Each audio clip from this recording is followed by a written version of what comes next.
Hello students, this is your SST teacher Shikha and SST 3 के chapter 4 में आज हम पढ़ने वाले हैं फॉर्म्स ऑफ लैंड का चैप्टर, जिसमें सबसे पहले हम चैप्टर की एक्सप्लेनेशन पढ़ेंगे। उसके बाद हम चैप्टर की एक्सरसाइज को सॉल्व करेंगे, जिससे आपको कंप्लीट चैप्टर का कॉन्सेप्ट अच्छे से समझ में आ जाए।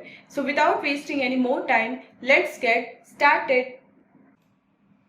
So students, this is our today's chapter number 4 and the name of the chapter is forms of land। इस चैप्टर में पढ़ेंगे लैंड की डिफरेंट फॉर्म्स के बारे में। तो सबसे पहले लर्निंग ऑब्जेक्टिव्स में देखते हैं आज हमें कौन कौन से टॉपिक इस चैप्टर में पढ़ने हैं। सबसे पहले हम पढ़ेंगे different landforms of the earth and then हम पढ़ेंगे केयरिंग फॉर लैंड के बारे में। तो चलिए लेट्स वार्म अप सेक्शन में देखते हैं आज हमें कौन सी एक्टिविटी परफॉर्म करनी है। Match each picture to its name. अब यहाँ पे आपको 5 पिक्चर्स गिवन है एंड नीचे उनके नेम्स गिवन है। अब आपको क्या करना है, आपको उन पिक्चर्स को उनके नेम से मैच करना है। Like first name is mountain और ये है माउंटेन, तो ऐसे आपको इनको मैच करना है। तो चलिए student main chapter reading start करते हैं। हम किस प्लैनेट पे रहते हैं? हम अर्थ पे रहते हैं और अर्थ जो है वो सोलर सिस्टम का सबसे ज्यादा डेंसेस्ट प्लैनेट है। मतलब सबसे ज्यादा जो पॉपुलेशन कह लीजिए या फिर जो पीपल रहते हैं, ह्यूमन बींग्स रहते हैं, वो अर्थ पे रहते हैं। अर्थ के अलावा और कोई भी ऐसा प्लैनेट नहीं है जिसपे लाइफ पॉसिबल है, केवल अर्थ ही है जिसपे लाइफ पॉसिबल है। अब जो हमारी अर्थ है वो एक जायंट बॉल की तरह लगती है। ये लैंड और वाटर से मिलके बनी है और ये किससे घिरी है? ये एयर से घिरी है। It is surrounded by air. अब जो अर्थ का 3/4 सरफेस है वो तो वाटर से घिरा है एंड जो बचा हुआ 1/4 है उस पे लैंड है और लैंड वो है जिसपे हम लोग रहते हैं। और अगर आपको अर्थ की शेप को स्टडी करना है या अर्थ को स्टडी करना होता है तो हम क्या यूज करते हैं? हम यूज करते हैं ग्लोब का। ग्लोब हमें अर्थ के एग्जैक्ट जो लोकेशन होती है प्लेसेस की वो दिखाता है। अब पढ़ते हैं अपना first topic, different landforms of the earth. Earth पे हमारे कौन कौन से लैंडफॉर्म्स होते हैं? हमारी जो अर्थ है उसका जो सरफेस है वो सेम नहीं है, वो कहीं ऊपर है कहीं नीचे, मतलब कहीं हाईलैंड्स है कहीं लोलैंड्स है और ये ही अर्थ के नेचुरल फीचर्स बनाते हैं। तो सबसे पहले पढ़ते हैं फर्स्ट फीचर के बारे में, दैट इज प्लेन्स। जो वास्ट एक बहुत बड़ा फ्लैट एरिया जो होता है उसको बोलते हैं प्लेन्स और प्लेन्स में सबसे ज्यादा लोग रहते हैं। यहाँ पे जो सॉइल होती है वो क्रॉप्स के लिए बहुत अच्छी होती है, तो इसलिए यहाँ पे बहुत अच्छी क्रॉप्स ग्रो होती हैं और most of the houses, factories, roads, railway track ये सब भी यहाँ पे ही बनाए जाते हैं। मतलब प्लेन्स में जो फ्लैट सरफेस होता है वहां पे बनाए जाते हैं। Second is hills and mountains. Land से जो थोड़े ऊपर एरिया होते हैं उनको हिल्स बोला जाता है और उनसे भी ज्यादा ऊपर जो होते हैं उनको बोला जाता है माउंटेन्स। माउंटेन्स पे हाई पीक्स होती हैं और स्टीप स्लोप्स होते हैं, मतलब उनकी ऊंची चोटी होती है और ज्यादा ढलानों वाली जो होती है वो होती है माउंटेन। कुछ माउंटेन्स पूरे साल स्नो से कवर रहती हैं और हिल्स और माउंटेन्स पे भी डेंस फॉरेस्ट होते हैं, लेकिन वहां पे रोड बिल्ड करना बहुत ज्यादा मुश्किल होता है। Third is valley. वैली क्या होता है? वैली दो हिल्स के बीच में जो निचली जगह होती है, लो लैंड, उसको बोलते हैं वैली। और वैली एक फर्टाइल लैंड होती है और यहाँ पे कभी कभी कोई भी रिवर पास आउट भी हो जाती है। तो वैली में माउंटेन्स पे तो नहीं, लेकिन वैली में ऐसा माना जाता है कि माउंटेन्स के कंपैरिजन में ज्यादा लोग रहते हैं और वहां पे वो अपने हाउसेस भी बिल्ड करते हैं। Next is plateaus.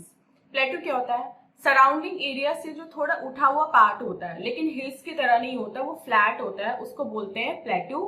प्लेट्यू का जो सरफेस होता है वो रॉकी होता है, पथरीला होता है, लेकिन ये फर्टाइल नहीं होता क्योंकि ये स्टोन का होता है, इसलिए इस पे क्रॉप्स वगैरह ग्रो नहीं हो सकती। लेकिन ये हिल से और माउंटेन से थोड़ा निचला होता है, थोड़ा छोटा होता है। Next is forest. फॉरेस्ट हमारी अर्थ का बहुत सारा पार्ट कवर करते हैं और यहाँ पे बहुत सारे ट्रीज भी ग्रो करते हैं। बहुत सारे टाइप के वाइल्ड एनिमल्स भी हैं जो यहाँ पे हमें मिलते हैं। We must not destroy our forest by cutting down too many trees. और इसलिए हमें अपनी फॉरेस्ट को डिस्ट्रॉय नहीं करना चाहिए, ज्यादा पेड़ नहीं काटने चाहिए, क्योंकि इससे क्या होता है, हमारी लाइफ तो इफेक्टेड होती ही है, लेकिन जो वहाँ पे एनिमल्स और बर्ड्स रहते हैं उन ट्रीज पे, उन फॉरेस्ट में, उनका हैबिटेट भी छिन जाता है। Next is desserts. डेजर्ट्स क्या होते हैं? लैंड में कुछ पार्ट ऐसे होते हैं जहाँ पे बहुत कम रेनफॉल होती है और या फिर होती नहीं है, तो ऐसे जो सूखे एरिया होते हैं उनको बोलते हैं डेजर्ट। डेजर्ट में बहुत कम पानी होता है, या फिर कह लीजिए कि बहुत कम प्लांट्स या ट्रीज वहां पे ग्रो करते हैं, वेजिटेशन ना के बराबर होती है। केवल कुछ ही क्रॉप्स ऐसी हैं जो हम डेजर्ट में ग्रो कर सकते हैं, और डेजर्ट में जो पीपल रहते हैं वो कैमल को रखते हैं अपने साथ, एज ए डोमेस्टिक एनिमल वो कैमल का यूज करते हैं। Next is island. आइलैंड क्या होता है? आइलैंड वो पार्ट होता है लैंड का, बीच में लैंड होती है और चारों तरफ वो पानी से घिरा होता है, तो इस पार्ट को बोलते हैं आइलैंड। और पूरे वर्ल्ड में लगभग 9 लाख आइलैंड्स हैं, जिसमें से 16,000 आइलैंड्स ऐसे हैं जिसपे जीवन है, जहाँ पे लोग रहते हैं और जो इनहैबिटेड है। नेक्स्ट टॉपिक पढ़ते हैं, केयरिंग फॉर लैंड। लैंड की हम केयर कैसे कर सकते हैं?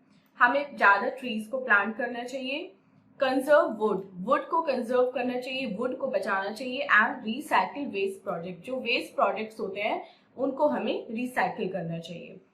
सो स्टूडेंट्स, ये था लैंड फॉर्म्स का चैप्टर। आई होप आपको कंप्लीट चैप्टर समझ में आ गया है। अब चलते हैं अपने एक्सरसाइज पार्ट यानी कि लेट्स डू इट की तरफ और देखते हैं लेट्स डू इट सेक्शन में आज हमें कौन कौन से क्वेश्चंस मिले हैं। First is a flat land is called a, flat land को क्या बोलते हैं? Plains. Second, a model of the earth is called a globe.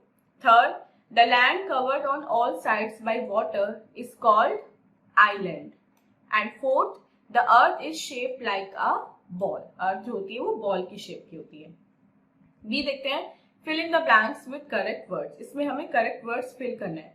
A vast flat land is called a plane.